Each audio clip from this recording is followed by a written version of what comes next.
Oromiyaa sinin dagatu jette Oromiyaa nu yaadatu dhugaa Oromiyaa waan nu yaadatu jechuudha. Eenyu ban miidiyaa sakamin nu haasa'e miidiyaan OBN gaafta ka dhimma Oromoo wallo dhimma waa'ee daangaarra mee isa kan miidiyaan OBN isaa ta'uuti. Miidiyaan mootummaan naannoo Oromiyaa qabu eenyu nu haasa'e mootummaan naannoo Amaaraa isa kamin waa'ee dhimma wallo haasa'ee beeku.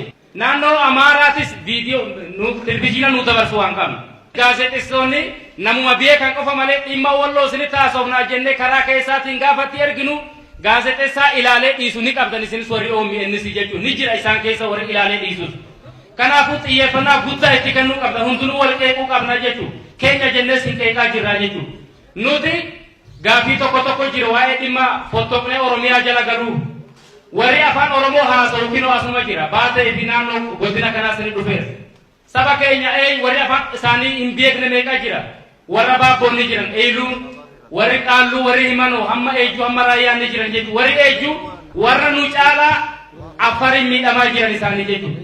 Naannoo warra baabboo fudhatte amma dheengaddaa fi guyyaa lamaan sadan kana keessa afaan Oromoo dubbachuu isaaniitti poolisoota sanii dhiitamanii ammallee warri dararamaa jiru naannoo Qophaafoo naannoo warra baabboo san keessa ammallee ni jiranii jechuudha.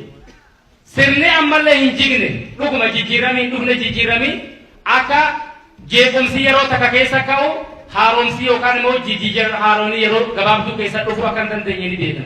Kanaafuu tanarratti xiyyeeffannaa nu kennitanii keessattuu waa'ee dhimma daangaa kana akka daangoota kaanii miti akka warra Oromiyaa warra kaanii nama isaaniif gabaasuu qabanii Oromoo walloo yatiimu waan ta'eef yatiimummaa kana laala gootummaan isaanii isaan qofate gootummaan isaanii walloo qofate nama isaa dirmatu hin qabu mootummaa isaaf yaaduu waan hin qabneef akka dandeettii keetii mootummaa naannoo Amaaraatiinis mootummaa naannoo Oromiyaatiinis gorsa Oromummaa gorsa obbolummaa gorsa sabboonummaa wanni isaanii wajjin mari'attee furmaata naannoo walloo goota ati riqicha isiniif nu jette san riqichummaa keenya akka nu mirkanaa'u sabni Oromoo beekan Oromoo qabsaa'onni Oromoo akka nu cinaa dhaabbatanii dhaamsa kana akka nu dabarsitu si gaafannaa jechuudha.